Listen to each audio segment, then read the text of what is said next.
நிம்மதியான பொழுதை சுதந்திரமாய் கழித்திட கிப்ஸ் லுங்கிகள்.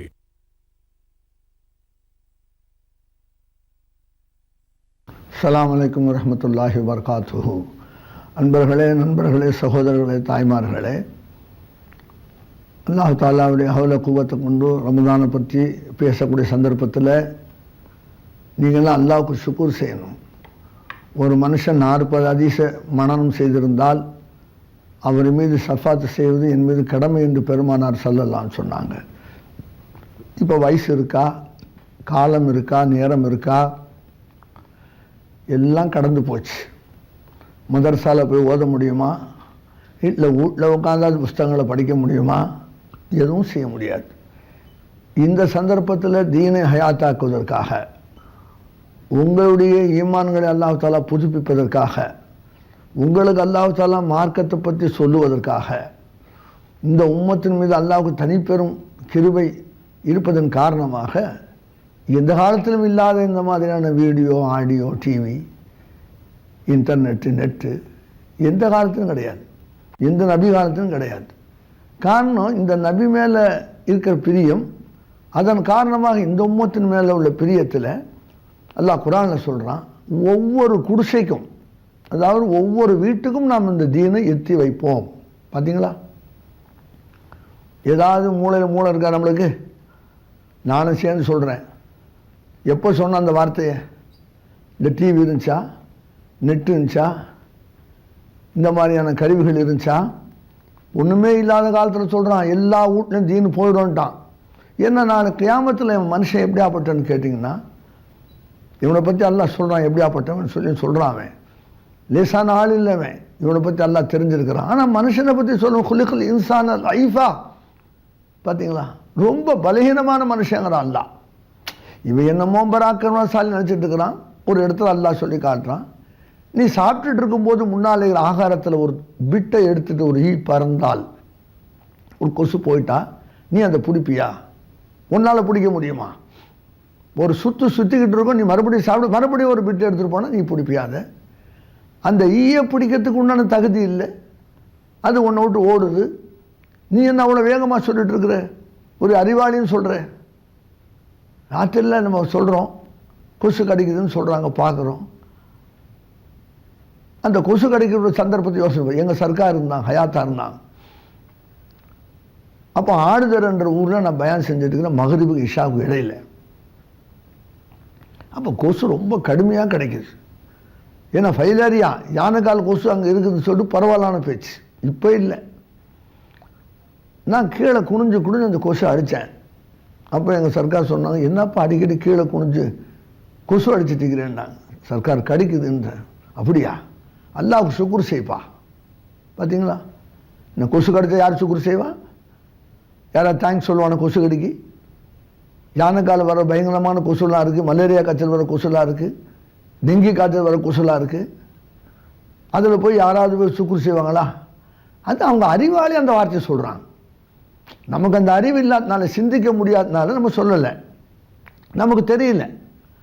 அண்ணல் பெருமானார் சொன்னாங்க, எம்மூத்தில் ஒரு காலம் வரும், அல்லாஹ் தாலா சிலர் தண்டிக்க நாடினால் அவங்கள பிரயாணத்தை தண்டிப்பான். நல்லா யோசிங்க நீங்கள் இந்த ஹதீஸை. நபியுடைய காலத்தில் கோவேறு கழுதை, ஒட்டகம், குதிரை தாங்க 3-4வது ஐட்டம் கிடையாது. டூ வீலர் கிடையாது, ஆட்டோ ரிக்ஷா கிடையாது, சைக்கிள் கிடையாது, மோட்டார் கிடையாது, ட்ரெயின் கிடையாது, ஃப்ளைட்டு கிடையாது, கப்பல் கிடையாது. இதில் தான் விபத்து ஏற்படும்.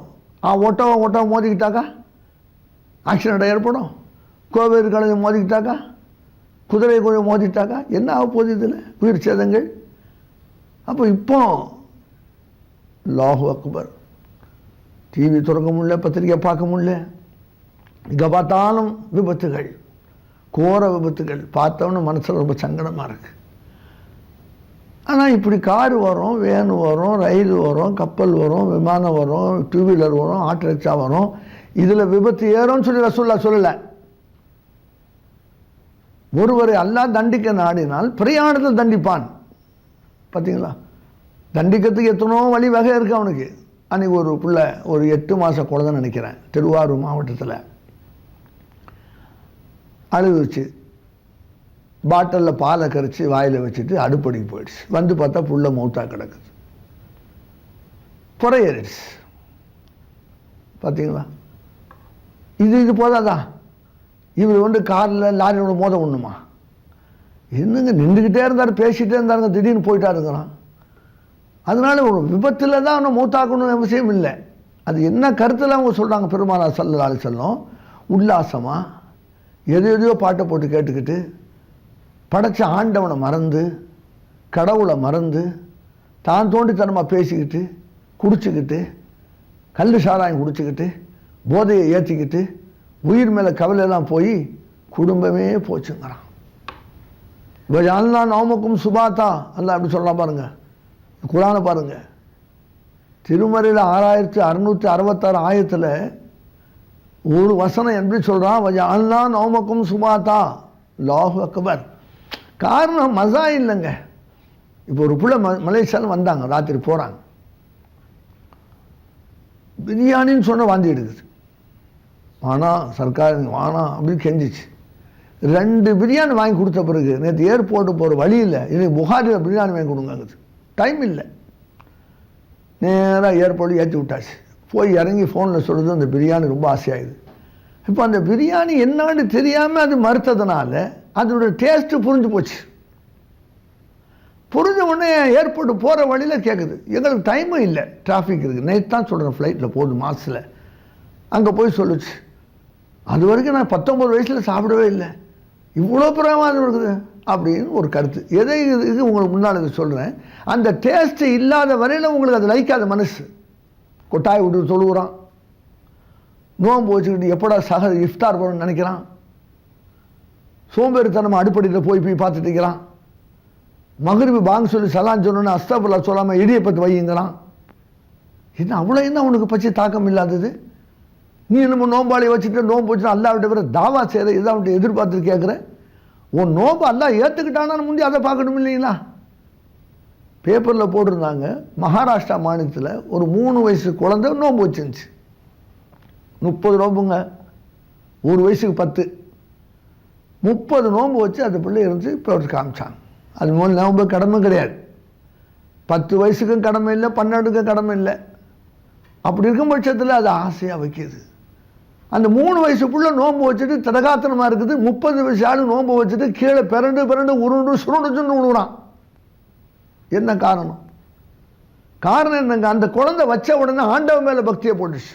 அல்லா நீ போதுமானவன், உன் பேர் சொல்லி வச்சிருச்சு. அல்லா அதை டேக் கேர் ஆஃப் பண்ணிட்டான். பார்த்தீங்களா? அல்லா டேக் கேர் ஆஃப் பண்ணிட்டான். இவ்வளோ 30 மனுஷன், எனக்கு பலம் இருக்குது, சக்தி இருக்குது, திறமை இருக்குது, நான் நோன்பு வைப்பேன், அதனால் இவனை பலகீனமாக்குறான். இவன் எண்ணமே இவனை கீழ் நோக்கி போயிடுச்சு. அந்த பாப்பாவுக்கு அந்த எண்ணம் இல்லை. அதனால் உயர்வான முறையில் அந்த நோன்பு வச்சு முடிச்சிச்சு. ஒரு பெரிய பாராட்டுதல் நடந்துச்சு. அதில் என்ன விளங்குதுன்னு கேட்டால், சஹர் நேரத்தில் நீங்கள் நோன்பு வச்சுட்டே நீயத்து வச்சதோடு அல்லாஹ் பொறுப்பு ஏற்றுக்கிறான் நம்மளை. சில முஸ்லீமான ஆண்கள் பெண்கள் தூங்கிடுறாங்க சஹர் நேரத்தில், அப்படியே வச்சிடுறாங்க. பச்சை தண்ணி கூட கொடுக்கூடாது. சஹர் முடிஞ்சு போச்சுன்னு சொன்னால் தண்ணியை வச்சு சஹர் செஞ்சேன்னா நோம்பே இல்லை, முடிஞ்சு போச்சு அது. ஆக அப்படியே அன்றைக்கி என்ன சொல்கிறாங்க கேட்டிங்கன்னா, பொதுவாக பரவலான முறையில் கேட்ட விஷயத்தில், நேற்று நல்லா சாப்பிட்டேன், நிறைய சாப்பிட்டேன், கடைசியில் தயிர் வாழைப்பழம் எல்லாம் சீனாக போட்டு சாப்பிட்டேன், ஆனால் 4 மணிக்கு மேலே ஒரு கலப்பு வந்துச்சுங்க. இன்றைக்கி அப்படியே தூங்கிட்டு விடி சஹர் கிராமத்தில் பேசிக்கிறாங்க. இன்றைக்கி பார்க்குறேன் ரொம்ப ஃப்ரெஷ்ஷாக இருந்தேங்கிறான். பார்த்தீங்களா, சாப்பிட்ட நேரத்துக்கு கலப்புங்கிறான், சாப்பிடாதுங்க ஃப்ரெஷ்ஷாக இருந்தேன்னு என்ன அர்த்தம்? இவன் கையில் இல்லைன்னு நல்லா நிரூபிக்கிறான். அதனால தான் இவனை தூங்க வச்சான். ஜன்னா நமக்கும் சுபாத்தா எப்படி சொன்னா பாருங்க அல்லா, தூக்கம் உங்களுக்கு சிரம பரிகாரம். இப்போ நம்மளுக்கு தூக்கம், இப்போ டாக்டர்கிட்ட போகிறோம், ஒன்றுக்கு போச்சா, மோஷன் கரெக்டாக போச்சா, தூக்கம் நல்லா வருதா, இது 3 கேள்வி ஏன் கேட்கணும்? அவர் என்ன சம்மந்தம் இருக்குது இதில்?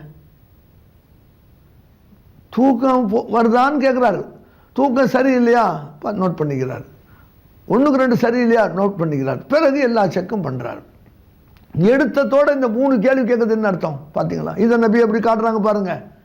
டாய்லெட் போயிட்டு வெளியில் வந்தோன்னு பெருமானார் ஸல்லல்லாஹு அலைஹி வஸல்லம் குஃப்ரானக, பார்த்தீங்களா, அல்லாஹ் என் பாவத்தை மன்னிச்சிடுங்கிறாங்க. நல்லா யோசிங்க, முஸ்லீமான மூமினாடிகள் நீங்கள் சிந்திங்க. டாய்லெட்டுக்கு போயிட்டு வந்து குஃப்ரானக்குன்னா என்ன அர்த்தம்? என் பாவத்தை மன்னிச்சு என்ன அர்த்தம்? அங்கே என்ன பாவம் செய்யறதுக்கு என்ன இருக்குதுங்க? யார் கூட இருக்கிறா? என்ன இருக்குங்க பாவத்தை மன்னிக்க கேட்குறாங்க பெருமானார். வந்தவுடனே டாய்லெட் கொடுத்து வந்தவுடனே குஃப்ரானக கேட்க தெரியுமா? கேட்டது உண்டா? இந்த ஹதீஸை பார்த்தது உண்டா? இந்த ஹதீஸை கேட்கறதுக்கு நீ வாய்ப்பு கொடுத்தது உண்டா? அல்லோடு பொது நன்மைக்கு சாப்பிடணும், சம்பாதிக்கணும், சம்பாதிக்கணும். முந்தானத்து மடிப்பாக்கத்து இடத்து விருந்துக்கு போயிருந்தேன். ஒரு 85 வயசு ஆளை பார்த்தேன். அவர் சொன்னார், ஒரு என்னுடைய நண்பர் ஒருத்தர் என்னான்னு கேட்டேன். ஊருக்கு போயிட்டு இருந்தார். சுமார் 1000 கோடி ரூபாய் இருக்குது, வசதியான வாய்ப்பு, பெரிய ஃபேமிலி, கோடீஸ்வரர். சரி, அந்த டிரைவரோட சொந்தக்கார் சீரியஸாக போயிட்டார். அவருக்கு மொபைல் வந்தோடனே அவர் சொல்லிக்கிறாரு, முதலாளி எனக்கு ரொம்ப வேண்டியவங்க இப்போ அப்போன்னு இருக்குது, அதாவது நம்மளில் சக்கராத்துங்கிறோம் சரிதாங்களா, அவங்க நிலைமை கண்டிஷன் ஒஸ்ட்டுங்கிறாங்க. சரி, உடனே காரை திருப்பிட்டாங்க. போய் அவர் மூச்சு அடங்கத்துக்குள்ளே பார்த்தோன்னு வேகமாக வந்து முன்னால் இந்த பஸ்ஸில் ஒரே மோதி 2 பேரும் அங்கேயே காலி. கவனிங்க நீங்கள் ஆண்டவனோட செயலை. உணர்வோடு உதயம் உறவாடும் இதயம் தொடர்கின்ற சொந்தம் வளர்கின்ற பாசம் மனம் மகிழ்ந்து துள்ளும் மகிழ்வான இல்லம். நிம்மதியான பொழுதை சுதந்திரமாய் கழித்திட கிப்ஸ் லுங்கிகள். என்னமோ ஆட்டம் போட்டுட்டு என்னமோ கற்பனை பண்ணிட்டு உட்காந்துருக்குற, இன்னும் அந்த ஆள் சாகலை. அவருக்கு மிச்சம் இருக்குது, 2-3 மூச்சு மிச்சம் இருக்குது. இவர் போயிட்டார், கூட அவரும் போயிட்டார். அவர் சொல்லி என்ன சொன்னார்னு கேட்டிங்கன்னா, உலகத்தில் நடக்கக்கூடிய நிகழ்ச்சி நமக்கெல்லாம் ஒரு லெசனுங்க. பேப்பரை பாருங்கள், லெசன் எடுத்துக்கோங்க. நீங்கள் சும்மா கதை பார்க்குறேன், என்னடா அந்த பேப்பரில் என்ன எழுதிக்கிறாங்க, என்னென்ன நடக்குது உலகத்தில், அதில் நம்மளை இன்வால்வ் ஆக்கலை ஆண்டவன், அதில் நம்ம சம்மந்தப்படுத்தலை அல்லாஹ். இதை விட்டு நம்மளை பேரை பார்க்குற ஆளாக வச்சானே. நேற்று நம்மளை போல பேப்பரை படித்தவன் பேப்பரில் மோசமான நிலைக்கு ஆளாயிட்டானே அப்படின்னு அதில் என்னுடைய குருநாதர் சொல்லுவாங்க. லெசன் எடுத்துக்க. துபாயில் அலைன்னு ஒரு ஊர் இருக்கு, 2 அரபி சகோதரர்கள். அங்கே உள்ள பணக்காரர்களில் ஒரு 14 பேர்னா அதில் 2 பேர் ஒரு டாக்குமெண்டேஷனில் கையெழுத்து போடுறதுக்காக அர்ஜென்ட்டாக வர சொல்கிறாங்க. வர்றாரு, அலைன் வர்றார் துபாயிலேருந்து. சுமார் ஒரு 140 கிலோமீட்டர் இருக்கலாம், நானும் போயிருக்கிறேன், இங்கே உள்ளவங்க போயிருப்பாங்க. ரொம்ப 3வது ட்ராக்கில் வர்றார் அவர். ஒரு கண்டெய்னர் தெரியாமல் வரக்கூடாது அவன், அதில் போகிறான். இவனால் கண்ட்ரோல் பண்ண நேராக போய் கண்டெய்னர் உள்ளே போயிட்டாங்க, காரோட ஆளே போயிட்டான். நான் இப்போ துபாயில் இருக்கிறேன். பார்த்தீங்கன்னா 14 பணக்காரரில் 2 பேர், அவங்க 2 பேரும் போயிட்டாங்க. கண்டெய்னர் உள்ளே போய் கண்டெய்னர் ஜாம் ஆக்கிடுச்சு. என்ன வரக்கூடாது வந்து இதெல்லாம் நம்ம பேசிகிட்டு இருக்கலாம், தண்டனை அது வேற பேச்சு. அவன் போய் சேர்ந்துட்டான். என்ன சம்பாதிக்கிற நீ, சாப்பிட்ற நீ, ஆண்டவனை மறந்து வாழ்கிற உலகத்தில் படைச்சவனை மறந்து என்ன வாழ்ந்துட்டு இருக்கிற நீ? அந்த படைச்சவனை மறக்கக்கூடாதுங்கிறதாங்க நோன்பை கடமையாக்கணும், உன் தலைபீதி ஆக்கணும் உன் மேலே. உன்னால நீ நோன்பு வைக்கிறவன் என்ன லாபம் இருக்கு? நான் சொன்ன ஆரம்பத்தில், நீ நோன்பு வைக்கிறதால உன் அனுப்புறமான லாபம் அல்லாவுக்கு இல்லை, ஆண்டவனுக்கு இல்லை. பிறகு உன் மேலே விதியாக்கிறதுக்கு கமா குத்துபாலைக்கும் சியாம், முன்னால் சென்ற நபிமார்கள் மீது கடமையாக்கிய போல உங்கள் மீது நான் கடமையாக்கினேன். பாருங்கள் எவ்வளோ ஆறுதலான செய்தி பாருங்கள். நோன்பு வைன்னு நமக்கு ஆர்டர் பண்ணலாம், நம்ம தப்பாக நினச்சிக்கோன்னு சொல்லிட்டு முன் சென்ற நபிமார்களுக்கெல்லாம் நோன்பு கடமையாக்கின அந்த உம்மத்துக்களை சொல்லி நமக்கு இதை சொல்ல காட்டுறான். காரணம் என்ன?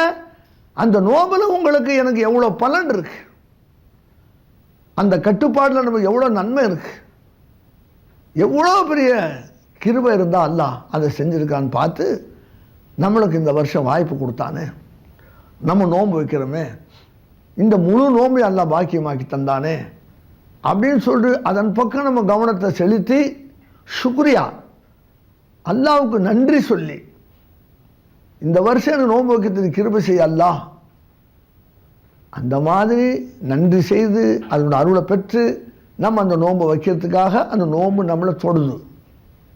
ஹதீஸில் வருது, ரமலான் மாதம் வருகையை ஒரு மனுஷன் ஒரு மூமின் ஆவலோடு எதிர்பார்த்தா அவன் முன் சென்ற பாவங்களை எல்லாம் மன்னிச்சிட்றான். பார்த்தீங்களா, ஷாபான் போகிற 29லேயே நபி எப்படி துவா கேட்குறாங்க பாருங்கள். ரஜப மாதம் பிறந்தவுடனே இப்போ எல்லா இமாம்களும் கேட்பாங்க, யாரெல்லாம் இந்த ரஜப ஷாபானை எங்களுக்கு பரக்கத்தாக்கி வைப்பாயாக, ரமலானை எங்களுக்கு பாக்கியமாக்கி தருவாயாக. பாருங்கள், 2 மாதத்துக்கு முந்தி கேட்குறாங்க நபி பெருமானார் ஸல்லல்லாஹு அலைஹி வஸல்லம். ரஜபு பிறந்த உடனே துவா கேட்குறான், ரஜபு ஷாபானை எங்களுக்கு பரக்கத்தாக்கி அருள் புரிவாயாக, ரமலானை எங்களுக்கு பாக்கியமாக்கி. யார் துவா கேட்டான்? ஒன்றும் பள்ளியில் போய் இமாமில் துவா செஞ்சால் அந்த ஆமீன் சொல்கிற பாக்கியம் கிடைக்கும். இப்படி ரசூல்லா ரஜபுலே கேட்டாங்களே, என்ன அர்த்தம்? 2 மாதம் இருக்குது தம்பி, 2 மணி நேரம் மௌத்தாக்குறது கஷ்டம். 8 மாதம் கூட புறையேறி போறேன்னு சொன்னேன். இன்னொரு பிள்ளை பிறந்து 20 நாளில் ஹார்ட் வேலை செய்யலைன்னு சொல்லிட்டு கொண்டு போய் மதராஸில் வந்து ஹார்ட் ஆப்ரேஷன் ஒன்லி 20 days சலாமத்தை நல்லா இருக்கு. என்ன அந்த குழந்தை 20 நாள் குழந்தை எவ்வளோ பேர் ஹார்ட் இருக்கும், அதுக்கு என்ன ஹார்ட்டில் பிரச்சனை, அது ஆப்ரேஷன் பண்ணாங்கன்னா எவ்வளோ கெட்டிக்கார டாக்டருங்க, இவ்வளோ பெரிய மேஜர் ஆப்ரேஷன் பண்ணி அந்த பிள்ளை நல்லா இருக்குது. 40 நாள் ஆகிப்போச்சு, புறையேறி அந்த பிள்ளை. அதனால் மனுஷன் ஜீவிக்கிறதுங்கிறது அவனோட சொந்த சாமர்த்தியமே இல்லை, ஆண்டவனோட அருளால் அவன் ஜீவிக்கிறான்.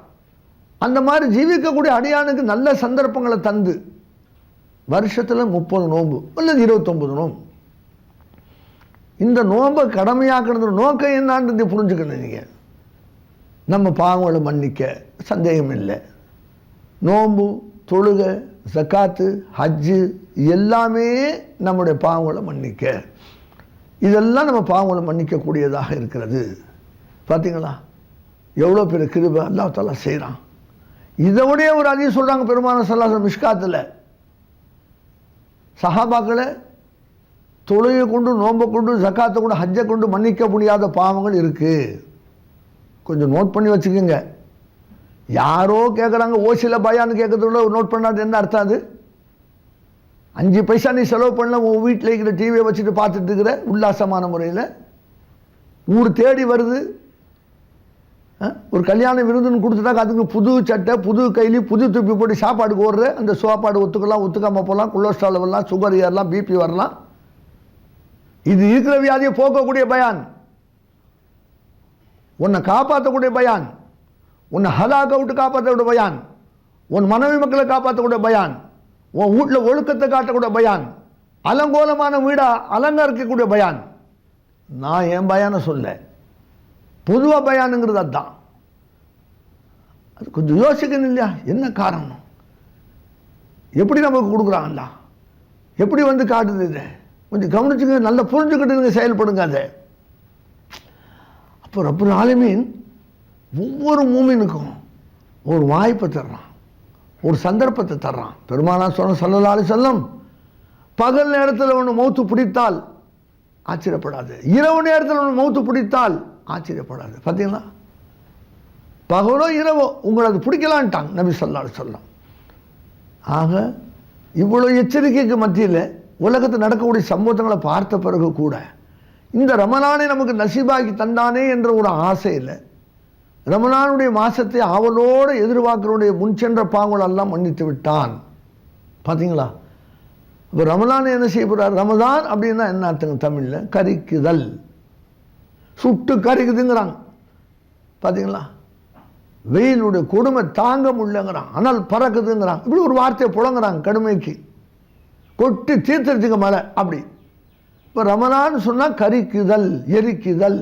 எதை கரிக்குது? அது பாவங்களை கரிக்கக்கூடிய மாதம். பார்த்தீங்களா, பாவங்கள் பாவம்னு சொன்னாங்க நிறைய இருக்குது. ரமலானுடைய சிறப்பில் ரமலான் நல்லா பேர் வச்சது காரணம் கரிக்குதல். அதாவது பாவங்களை கரிக்குதல். பாவங்கள் பல விதமாக இருக்குது. உடல் உறுப்புகளால் செய்கிற பாவம், மனசால் செய்கிற பாவம், ஆத்மாவால் செய்கிற பாவம், சிறுகளை சொல்ல அந்தரங்கத்தால் செய்கிற பாவம். பார்த்தீங்களா, பாவங்கள் 4 வேளை இருக்குது. அல்லாவுக்கு எவ்வளோ பாவம் செஞ்சாலும் நல்லா மன்னிச்சிடறான். அது எந்த விதமான தடை யாரும் கேட்க முடியாது. அது பிரச்சனை வேறு. அடியார்களுக்கு மோசம் செஞ்சிருந்தான், அடியார்களுக்கு துரோகம் செஞ்சிருந்தான், அந்த அடியார்கள் மன்னிக்காதவரை அல்லாஹ் மன்னிக்கிறது இல்லை. நல்லா கவனிச்சு, அடியாருக்கு மோசம் பண்ணிட்டு இவர் எத்தனை அஜி செஞ்சாலும் சரி அல்லாஹ் அந்த பாவத்தை மன்னிக்க மாட்டான், ஒருபோதும் மன்னிக்கிறது இல்லை. எத்தனை வருஷம் நோன்பு வச்சாலும் சரி மன்னிக்கிறது. அந்த அடியானோட ஹக்கை முதல் நிறைவேற்றுங்க. ஒரு ஜனாதா மஸ்ஜிதுக்கு வந்துச்சு. நபி ஸல்லல்லாஹு அலைஹி வஸல்லம் மனசில் உதிப்பு வந்துடுச்சு. என்ன குடு படிச்சுட்டு வாசலில் வர்றான், ஊழிகிற செய்திலாம் சொல்கிறான், கிடுன்னு அடிச்சுக்கிட்டு. அவருக்கு உதிப்பு வந்துடுச்சா? எல்லாம் ஒத்துக்கிறாங்களே, நடந்ததெல்லாம் சொல்கிறான். அவனும் குறி சொல்கிறான், நடந்ததான் சொல்கிறான். அவருக்கு உதிப்பு வந்துச்சா?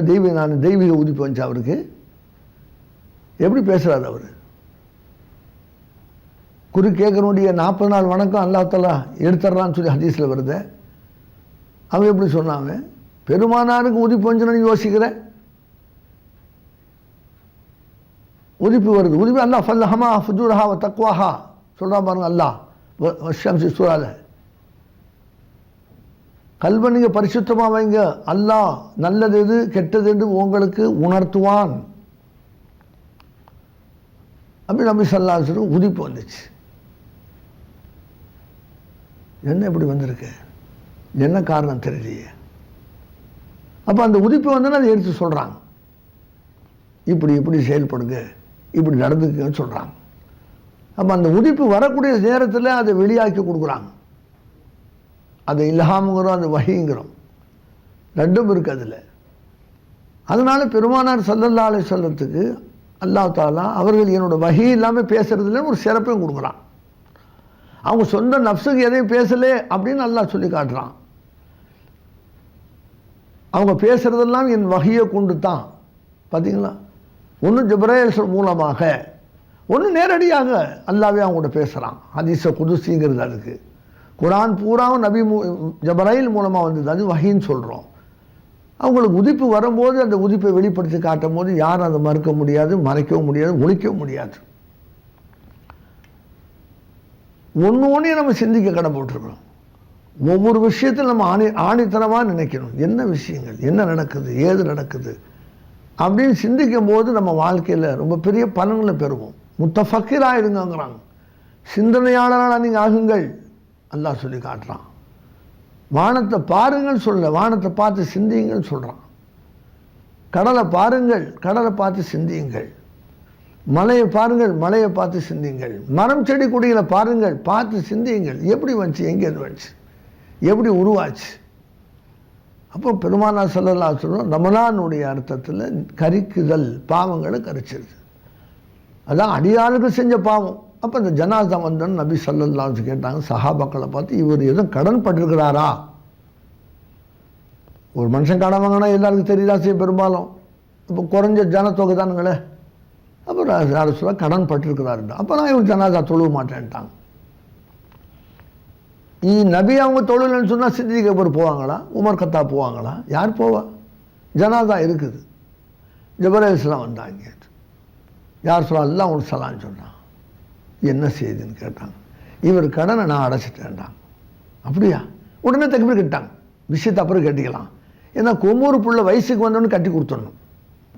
எத்தனை வயசில் கல்யாணம் பண்ணலாம்? 9 வயசில் கல்யாணம் பண்ணலாம். ஆனால் தப்புன்னு சொல்லுது. மற்ற விஷயங்கள் நடந்த உடனே தப்பு செஞ்சுட்டாங்கங்கிறீங்க. அந்த தப்பை எப்படி பாதுகாக்கிறது? இந்த உணர்வை உண்டாக்கக்கூடிய விஷயங்கள்லாம் செய்கிறீங்க. நெட்டில் எல்லாம் கொண்டாந்துட்டீங்க. ஆபாச காட்சியை கொண்டாந்து டிவியில் காட்டுறீங்க. தெரியாத விஷயங்கள்லாம் அதை தெரியப்படுத்துறீங்க. அந்த ஒன்றுக்கு வரக்கூடிய நேரத்தில் இந்த டாய்லெட்டுக்கு ஓடுற மாதிரி அந்த ஆசை உணர்வு வந்தோடனே எங்கே பார்க்குறது யாருன்னு தெரியறதில்லை. வயசு தெரியாது, காமத்துக்கு கண் இல்லைண்டான். ஒன்று கண்ட்ரோலாக வைங்க, அடக்குமுறையாக வைங்க. இது எதை பார்க்காதீங்க சொல்லுங்கள். எல்லா உணர்வுகளையும் தூண்டக்கூடிய காட்சிகளுக்கு அனுமதி கொடுத்துட்டு நீ பாவம் செய்யாதுங்கிறது எப்படி? ஒரு ஆணையும் பெண்ணையும் ஒரு ரூமில் போட்டு பூட்டிட்டு 2 பேரும் எதுவும் செய்யக்கூடாதுனாக்கா என்னங்க அக்கிரமான வார்த்தையாகுது? எப்படி அந்த 2 பேரும் சும்மா இருப்பாங்க? ஆண் பெண் நேரடியான இது வந்துச்சு, ஃபீமேல் மேல் ஜெண்டரை மாறி போச்சு. அந்த ஆணுக்கு ஒரு பெண் தேவை, பெண்ணுக்கு ஒரு ஆண் தேவை. இது நியதி, யாராலும் மறுக்க முடியாத ஒன்று. அப்படி இருக்கும் பட்சத்தில் எப்படி கல்யாணம் பண்ணணும்? எந்த வயசில் கல்யாணம் பண்ணணும்? இப்போ நபி உடனே தொழுதுட்டாங்க. ஏன்? ஜனாதா மௌத்து ஏற்பட்டால் உடனே தொழு வச்சு அடக்கிடுங்கட்டாங்க. பொம்பளை புள்ள வயசுக்கு வந்துட்டா உடனே கட்டி கொடுத்துருங்க, காலதாமதப்படுத்தாதீங்க. கடன் வாங்கியிருந்தீங்க, காசு பணம் வந்தால் உடனே அந்த கடனை கொடுத்துருங்க. தொழுகைக்கு நேரம் வந்தால் உடனே தொழுதுடுங்க. நோம்பு நேரம் திறக்கிறதா இஃப்தார், உடனே நோம்பு முடிச்சிடுங்க. பார்த்துங்க, 5 பாயிண்ட் உடனடியாக செய்யக்கூடிய பாயிண்ட் இது. இது காலதாமதப்படுத்தும் போது பாருங்க, ஆத்திரத்தை அடக்கலாம், மூத்தரத்தை அடக்கூடாதுங்கிறாங்க. ஒரு காட்டறிவு வந்தார், இப்படி பார்க்குறார். பார்த்துட்டு சொல்ல நீங்கள் தான் முகம்மதான்னு கேட்குறார். ஏன்னா முகம் சந்திரமாக இறங்குது. ஆமாண்டாங்க. உடனே கையில் தூக்கிட்டு அந்த பள்ளிவாசலில் அவர் யூரின் பாஸ் பண்ணுறார். சஹாபாக்கள் கடுமையாக சத்தம் போடுறாங்க, எந்திரிவான் எந்திரியாண்டு. ரசூல்லா அதை விட வேகமாக சத்தம் போட்டாங்க, மூத்தரத்தை நீங்கள் பாஸ் பண்ணுங்கன்ட்டு. அதை விட கடுமையான வேகம். ஏன்? யோசனை பண்ணி பாருங்க. சஹாபாக்கள் 10 பேர் போடுற சத்தத்தோட கூட போட்டாங்க. ஏன்னா குர்ஆன்ல அல்லாஹ் சொல்கிறான், நபியே உங்கள் சத்தத்தை விட இவங்க உரத்து பேசினால், நீங்கள் 3 பாயிண்ட் பேசுகிறீங்க, அவங்க 4 பாயிண்ட் பேசினா, உதாரணத்துக்கு அவங்களோட முன் சென்ற அமலெல்லாம் அழிச்சிட வேண்டாம். பாருங்கள், ஜினா செஞ்சால் கல்லால் அடித்து கொள்ள வேண்டியது அல்லது கடத்தை எடுத்துட வேண்டியது. கல் குடித்தா 80 கசடி அடிக்கணும், திருநா கை எடுக்கணும். ஒவ்வொரு பாவத்துக்கு ஒரு தண்டனையை அல்லாஹ் தஆலா ஃபிக்ஸ் பண்ணிட்டான். ஆனால் நபியுடைய சத்தத்தை விட ஓங்கி பேசினா, ஒரே ஒரு பாயிண்ட் பேசினா, அவங்க செஞ்ச ஹஜ்ஜி, அவங்க செஞ்ச நோம்பு, அவங்க செஞ்ச வணக்கங்க எல்லாம் அழிஞ்சு போகும். நல்லா குர்ஆன்ல சொல்கிறான் பாருங்க. என்னங்க அர்த்தம்? நபியோட அந்தஸ்துன்னா கேலி கூத்து பண்ணிட்டு இருக்கிறேன்னு உனக்கு நபிக்கு அர்த்தம் தெரியுமா? ரசூலுக்கு அர்த்தம் தெரியுமா? அப்பாவி மனுஷன். ஒரு தொப்பி, ஒரு ஜுப்பா, ஒரு கைலி கொடுத்துட்டு பெரிய தஸ்பீஹ் மணி எடுத்துக்கிட்டு நீ கால் அல்லாஹு தாலா கால் அரபி சல்லா சொல்ல, நீங்கள் ஆலிமா போயிடுவியா? நீ யார் அரபி ஓதலை, யார் அரபி பேசலை? ஒரு இடத்துல துபாயில் உட்காந்துருக்க ஒரு ட்ராவல் ஏஜென்ட்டில் ஒரு சகோதரர் தமிழ்நாடு சேர்ந்த ராமசாமிங்கிறது அவருடைய போஸ்ட்டை பேசுகிறார் அரபியில். நமக்கே புரியலை, வெக்கமாக போச்சு. அந்த கடைக்காரு சீர்காழி சேர்ந்தவர் ஓனர். அவர் சொன்னார், எப்படி பேசுகிறாரு? அப்புறம் என்னப்பா உங்கள் பேர் என்ன? ராமசாமி. என்ன, நான் 10 வருஷமாக அவங்க வீட்டில் வேலை செய்கிறேங்க, அதனால் அரபி எனக்கு சரளமாக. அவர் வீட்டில் போனால் கூட தமிழ் வர்றது கஷ்டமாக இருக்குது. இப்போ அவர் ஆலிம் சாவா? ஒத்துக்கிறேன் அவரை? அவர் மௌல்சான ஒத்துக்கிறியா நீ? எந்த ஊருக்கு போனால் கொஞ்ச நாளைக்கு போனால் அந்த பாஷை தெரியுது. நேற்று காலையில் ரெஸ்டாரண்ட் சாப்பிட்டுட்டு ஒரு பொம்மை வச்சுக்கிறாங்க, ஒரு குரூப். அதில் அந்த பொம்மையை பார்த்து சொல்கிறாங்க, நீ அவரை பேசு, உடனே அது பேசுது. நீ அவரை பார்த்து சரி, அப்படியே சிரிக்குது. நீ திட்டு, அது திட்டுது. செட்டப். நான் பக்கத்தில் பார்த்தேன், ஏன்னா பொம்மை நிற்கிது. இந்த அளவுக்கு செஞ்சு வச்சுன்னா பொம்மை கூட அந்த சொல்கிறதெல்லாம் கேட்குற அளவுக்கு ஆகிப்போச்சு. அப்போ மனுஷன் கேட்க மாட்டாரா? இவர் என்னமோ தனியாக 7 வருஷம் ஓடி ஆலிமா போட, உனக்கு அரபி பேச தெரியாது. அந்த ராமசாமி பேசுகிற மாதிரி உன்னால் பேச முடியாது. ஏன்னா 15 வருஷம் சொஹபத்தை அனுபவம் அது. அதில் அந்த பேச்சு அவருக்கு வருது. அதனால எல்லாம் ஆகிடுவாங்களா? இல்லை, ஆகிட முடியுமா? நபீன்னா என்ன, லொகதுல அர்த்தம் என்ன, ரசூல்னா என்ன அர்த்தம் என்ன, நுபுவத்து என்ன, ரிசாலத் என்ன, விலாயத் என்ன, இந்த அரபி வார்த்தைக்கு பொருள் என்ன? நபி நபி நபின்னு சொல்லிட்டு இருந்தால் சரியாக போச்சா? நபி என்ன சம்பந்தம்? ரசூலுடைய கான்டாக்ட் யாரோட, நபியுடைய கான்டாக்ட் யார் கூட? 2 ஏன் சொன்னால? லா இலாஹ இல்லல்லாஹ் முஹம்மது நபியுல்லான்னு ஈமான் கிடையாதுங்களே. லா இலாஹ இல்லல்லாஹ் முஹம்மது நபியுல்லா, அவர் மூமின் கிடையாதுங்க. லா இலாஹ இல்லல்லாஹ் முஹம்மது ரசூலுல்லா, மூமின் ஆயிட்டார். என்ன நபியுல்லா என்னன்னா ரசூலுல்லா என்ன? ஒரு மனுஷன் சொல்கிறா லா இலாஹ இல்லல்லாஹ் முஹம்மது நபியுல்லா, அவர் மூமின் இல்லை, முஸ்லீம் இல்லை. நீங்கள் யோசிங்க, நபியுல்லாக ரசூலுல்லாக எவ்வளோ பெரிய வித்தியாசம் இருக்குது. இதையெல்லாம் கவனிக்கும் போது அவங்களோட அந்தஸ்து சிறப்பு